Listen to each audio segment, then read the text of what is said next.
I was standing there, palms open, selling a future to a table of stone-faced executives when my phone face down beside my laptop buzzed. I don't check my phone when I'm on.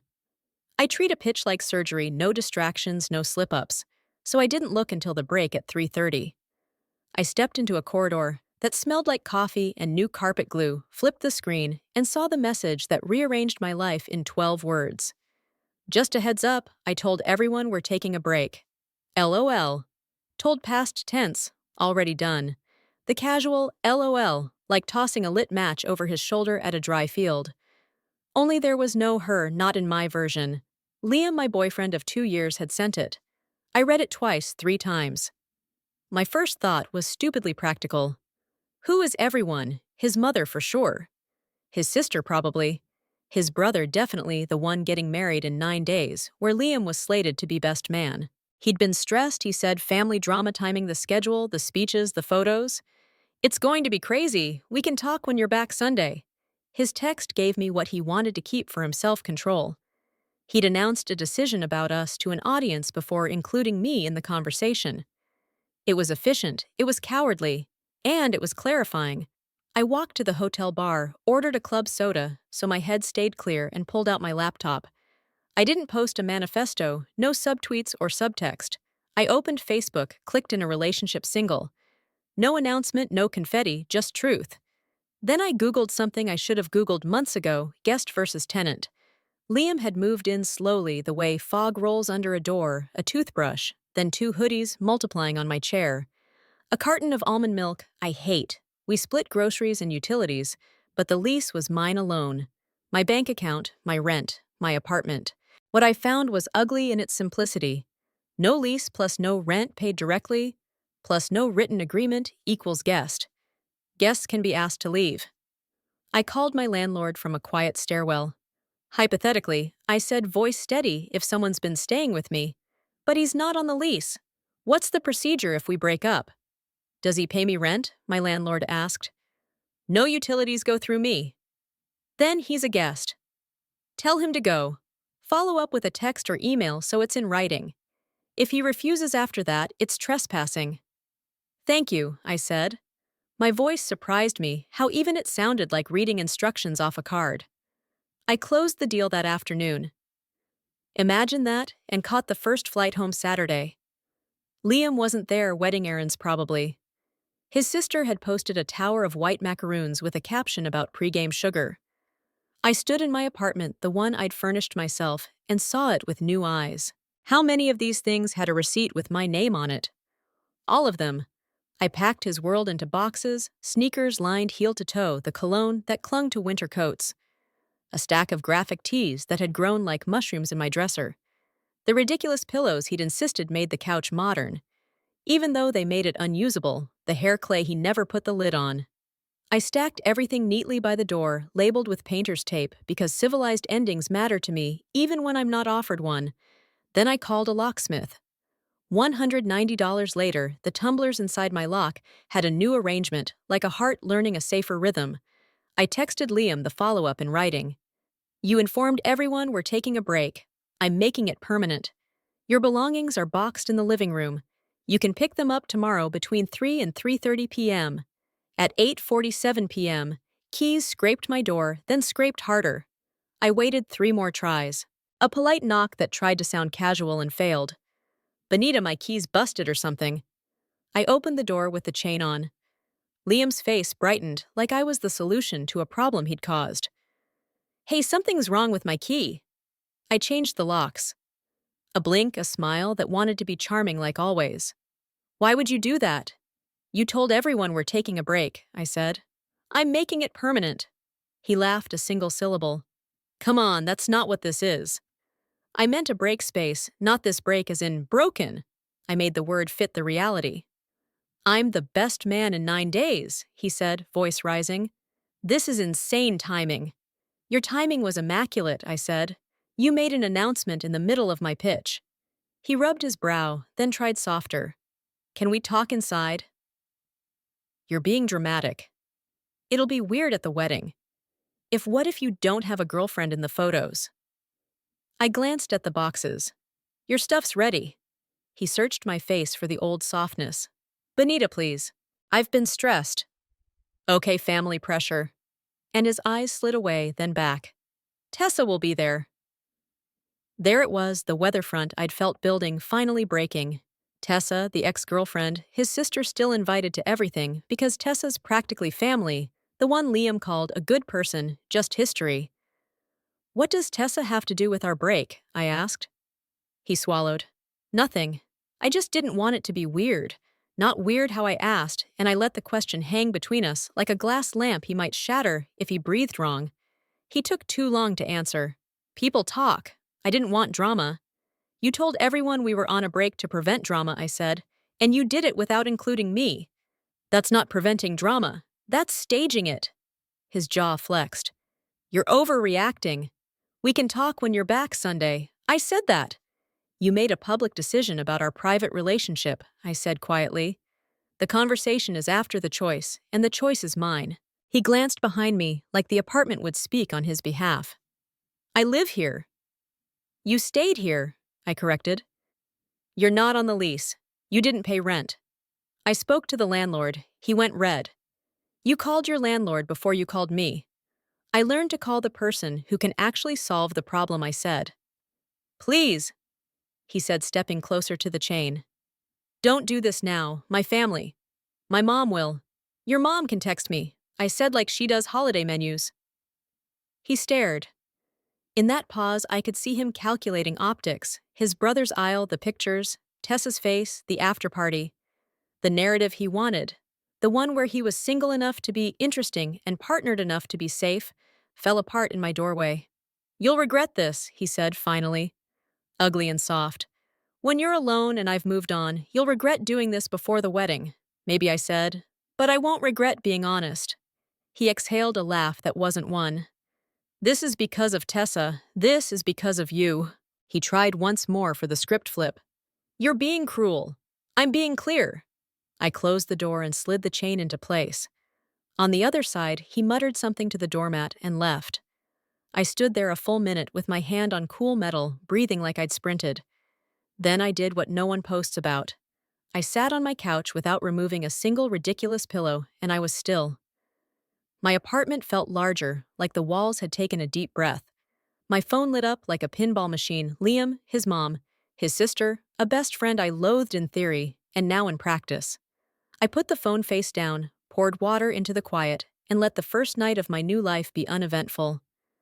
Later in bed, a thought arrived and would not leave. If a man wants things not weird around his ex at his brother's wedding, he should not need his current girlfriend to go dim. I slept. In the morning, I set an alarm for 3 and 3:30 p.m. and moved his boxes closer to the door. I made coffee. I typed a single line and hit send reminder today, 3 and 3:30. After that, I'll arrange drop-off with your mother. I didn't add a smiley. I didn't add LOL. I didn't add anything at all. Some messages don't need decoration to be true. By noon the next day, my phone was a war zone 38 unread messages. All variations of the same chorus talk to him. You're overreacting. He's heartbroken, the kind that pretend to mediate but really just assign blame. Liam's mother texted first. Benita, dear, what on earth is going on? Liam says you changed the locks and threw him out. Surely that's not true. I stared at it over coffee that had gone cold. Then I answered with one line. He informed everyone we were taking a break without my consent. I made it permanent. 2 minutes later, 3 dots, then silence. Next came his sister Alyssa, the self-appointed PR manager of the family. Hey, I know you're mad, but can you not do this right now? The wedding is in 6 days and my mom's losing it. You'll be humiliated if this gets around. People will talk. People already are, I thought, because your brother made sure of it. By early afternoon, the knocking started first soft, then demanding. When I looked through the peephole, I saw the full entourage, Liam, his mom, Alyssa, and his best friend Ethan, the human megaphone. I didn't open the door. Liam's mother's voice filtered through tight and trembling with anger. Benita, this is ridiculous.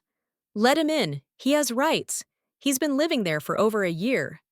I answered through the door calm. He was a guest, not a tenant. I checked. You can't just decide that, she snapped. I didn't, I said. The law did. Liam's voice joined in. Can we please talk like adults? This isn't you. You're making me look crazy. That one stung because I'd heard it before whenever I caught him lying or minimizing something he'd done. You're making me look bad, never. I did something bad. I unlatched the chain halfway enough to meet his eyes.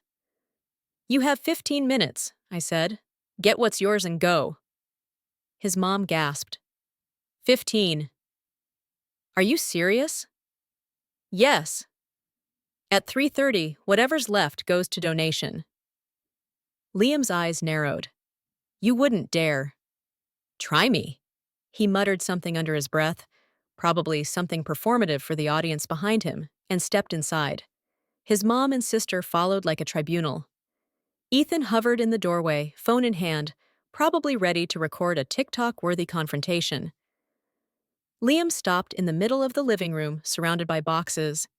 This is insane, he said. I said we needed space and you went nuclear. You said we were taking a break, I corrected to everyone else. Not to me. Alyssa crossed her arms. You're making this worse for everyone. You could have waited until after the wedding. I looked at her. Your brother is the one who made a public announcement. I just followed his lead, she rolled her eyes. God, you're so dramatic. Liam's mom cut in. He's under immense stress. Benita, the wedding, his father's health, the speeches. Can't you show some compassion for once? Compassion, I repeated. You mean silence? That shut her up. The air thickened. Liam started collecting things, shoes, chargers, his precious gaming console. Every item felt like him trying to reclaim territory. When he reached for the decorative lamp I bought last Christmas, I stopped him. That's mine. He smirked. Really? You said it was ours, right before you decided we were on a break. His mother let out a frustrated sigh. This is petty. He doesn't deserve this humiliation. I wanted to say he's not humiliated. He's inconvenienced, but I bit my tongue. After 12 minutes, I announced, 3 minutes left.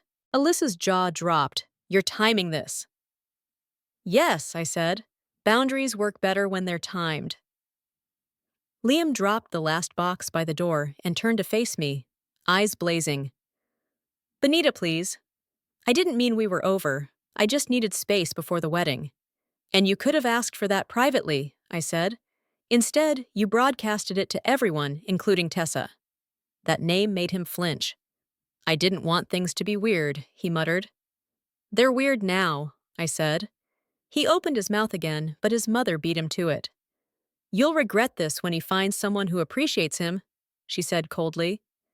You don't just throw away love because of pride. Maybe, I said, but I'd rather be proud than lied to. I stepped back and opened the door wider, gesturing at the hallway. Time's up. Alyssa glared. You're destroying our family's peace right before the wedding. Then maybe your brother shouldn't have started the demolition.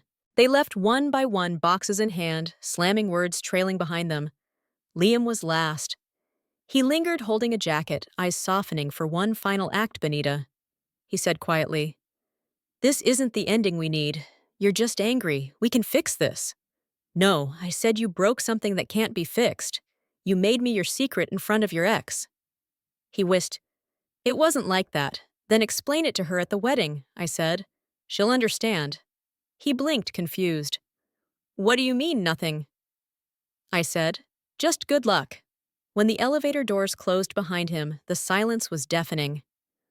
I looked around my half-empty apartment and realized how much lighter it felt. Then my phone buzzed again, a message from an unknown number. You're making a huge mistake. You think this is over.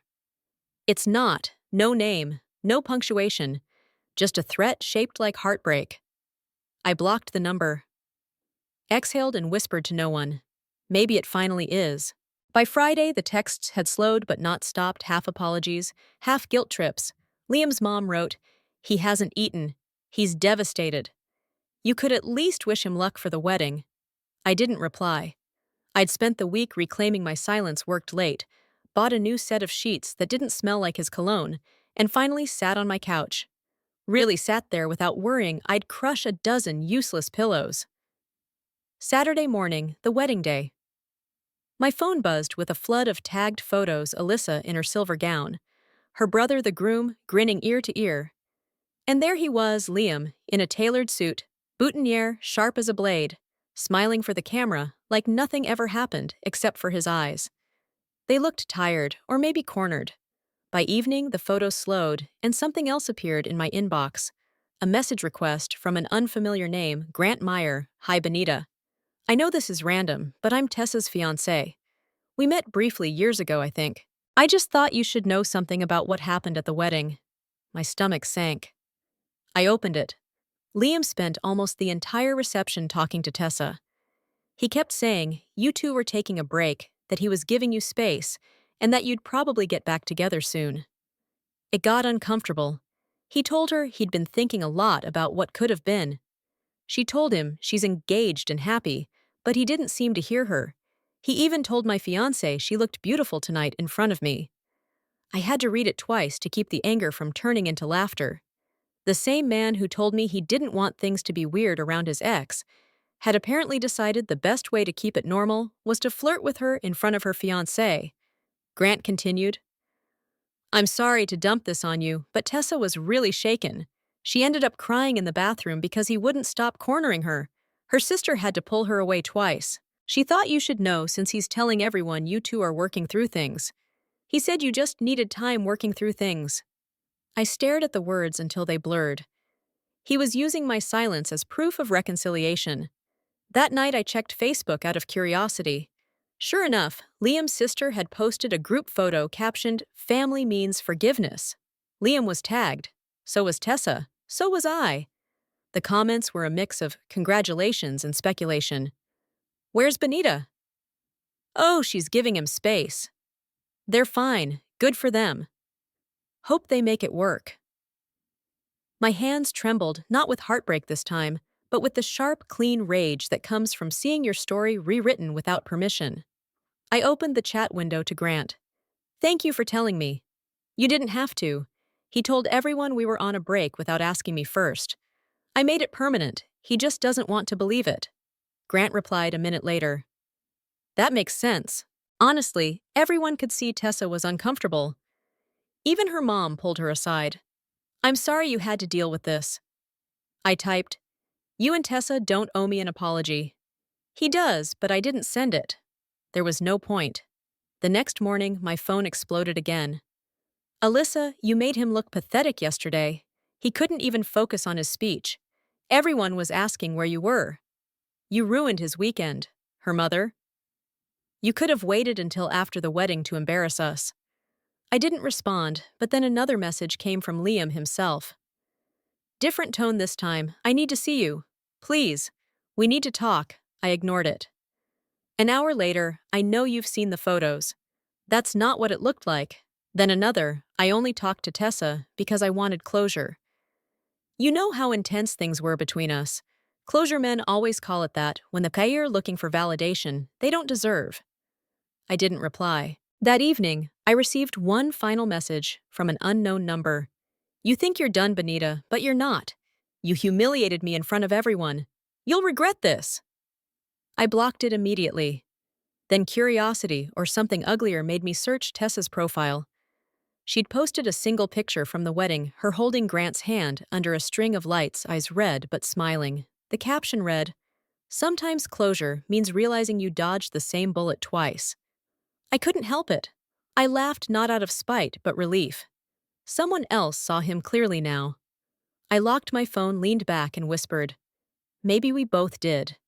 The week after the wedding felt like a long exhale I hadn't realized I'd been holding until Monday morning, when the doorbell rang. I checked the Ring camera feed I'd installed 2 days earlier. Best $99 I've ever spent, and there he was, Liam standing outside my apartment door with that same practiced half smile, the one he used when he wanted to sound reasonable before rewriting history. He leaned toward the camera. Benita, please. I just need 5 minutes. I didn't answer. He stayed knocked, twice waited, then started talking as if the silence were an audience. You want to know why I told everyone we were on a break? Because I didn't want things to be weird with Tessa and Grant at the wedding. Okay? I just didn't want awkward questions. He paused, glanced at the camera, tried again. It wasn't about her. It was about me not wanting to deal with people's judgment. I almost laughed. The man who couldn't tolerate awkward questions was the same one who cornered his ex during the champagne toast. He sighed. I love you, Benita. You're overreacting. Just open the door. Still nothing from me. Fine, he said sharply. I'll wait. He sat down outside my door like a protester on strike. 30 minutes passed, then 45, then a full hour. He began posting Instagram stories. Sometimes love means fighting, even when they push you away. Real relationships take work. Each caption paired with a melancholy song snippet. My stomach turned. This wasn't romance. It was performance art for sympathy. At 9 p.m., I called the non-emergency police line. Hi, I said evenly. My ex-boyfriend is sitting outside my apartment. He's been here over an hour. I've asked him to leave. The dispatcher's voice was calm. He's not threatening you. Not yet, I said, but he's refusing to go. 2 officers arrived 15 minutes later. Through the camera feed, I watched the conversation unfold. Sir, you've been asked to leave, one officer said. Liam gestured toward the door. I live here. Are you on the lease? He hesitated. No, but I stayed here for over a year. I have rights. The officer shook his head. Not if you're not on the lease and she's asked you to leave. Right now you're trespassing. Liam's voice rose. This is harassment. She's harassing me. The cop glanced at the doorbell camera and then at Liam. Sir, we can see the footage. You've been here for 2 hours. She hasn't said a word. That's not harassment. That's trespassing. He finally stood up, muttered something about psycho exes, and left. When the hallway emptied, I exhaled for what felt like the first time in hours. But the peace didn't last. The next morning, I woke to a Facebook notification. I had been tagged in a post. Liam had written a long, emotional paragraph. Sometimes you love someone who gives up instead of working through the hard parts. I asked for space, not abandonment. I'm heartbroken and trying to heal. The comments flooded in. Stay strong, man. She doesn't deserve you. You'll find someone who appreciates real love. Then one from Tessa. Interesting version of events. Doesn't match what you said at the wedding. The post disappeared 20 minutes later. By noon, his mother left me a furious voicemail. You called the police on my son. He was just trying to talk to you. You're taking this too far. You'll hear from our lawyer. I saved it every single word. That night I got another message, this time from a new number. You think calling the cops makes you right? You humiliated me in front of everyone. This isn't over. I blocked it again. Friday evening, another knock. When I checked the feed, Liam was back trying an old key in my lock. It didn't work, of course. I changed it twice, but he kept twisting, jamming, swearing under his breath. I called the same non-emergency line. Hi, it's Benita again, I said, tired but steady. He's back. This time he's trying to use an old key. The same officer from before showed up. Through the camera, I heard the same calm voice. Sir, what are you doing? I'm just going inside my apartment. Is your name on the lease? No. But then this isn't your apartment, the officer said. Trying to enter someone's home without permission is breaking and entering. Liam's voice cracked. She's insane. I just want to talk.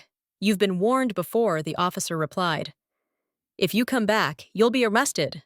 That time he left in tears or anger. Maybe both. An hour later, a text from yet another unknown number. Hope you're happy. The cops threatened to arrest me.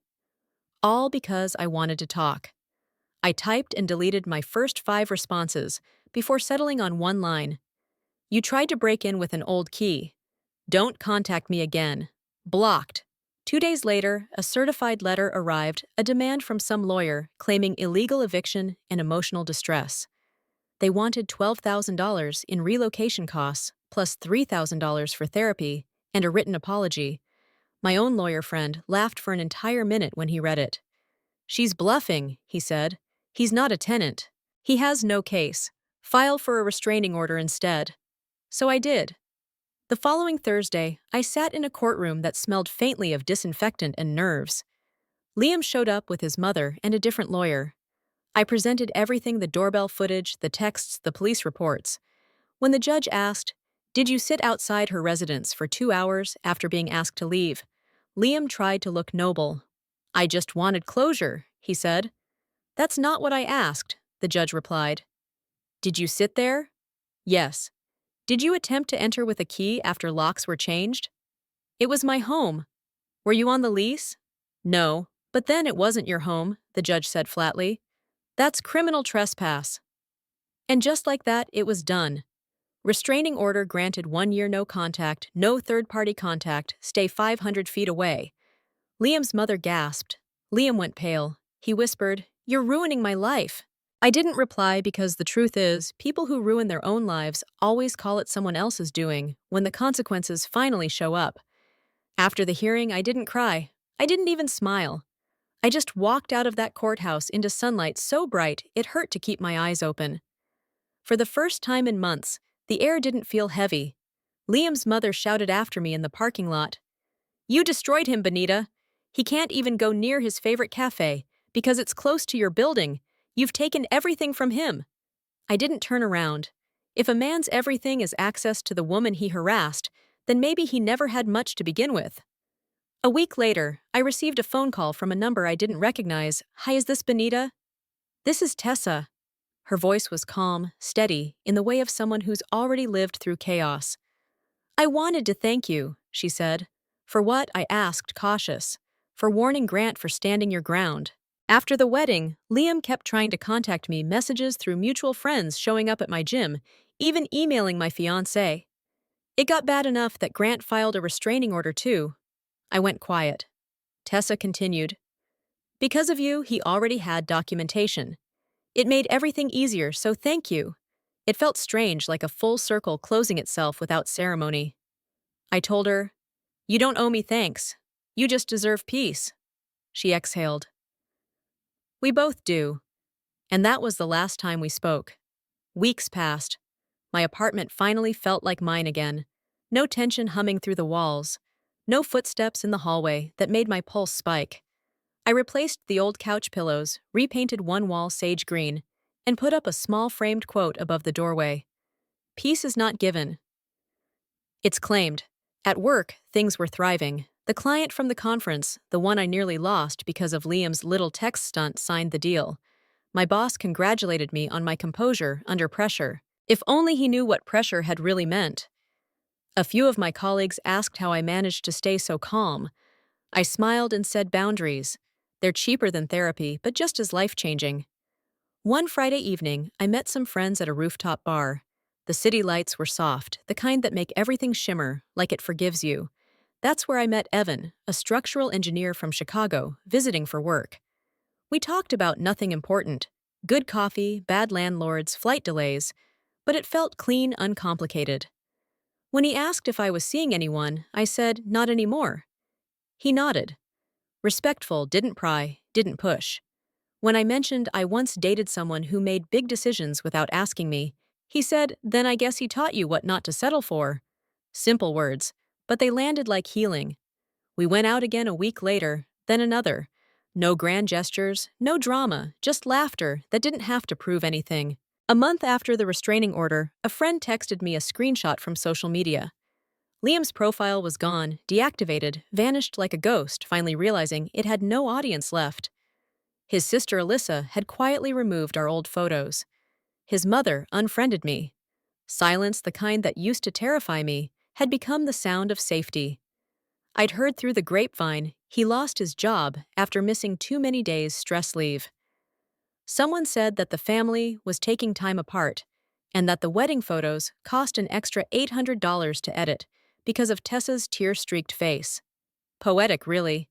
Everyone pays eventually, one way or another. One night, I sat on my balcony with a glass of wine and scrolled back through my old messages, the ones that started it all. "Just a heads up." I told everyone we're taking a break. LOL. I smiled, not bitterly this time. That single sentence had felt like an ending back then. Now I realized it had been an invitation, one I didn't know I'd needed to choose myself. If there is one thing I've learned, it's this: when someone makes life-changing decisions for you, believe them. When someone wants to appear single around their ex, Believe what that says about their loyalty. And when you have to choose between keeping the peace and keeping your self-respect, always choose the latter, because peace built on silence is just another form of captivity. As the city hummed below, I texted Evan a simple line, "Dinner tomorrow." He replied seconds later, "Wouldn't miss it."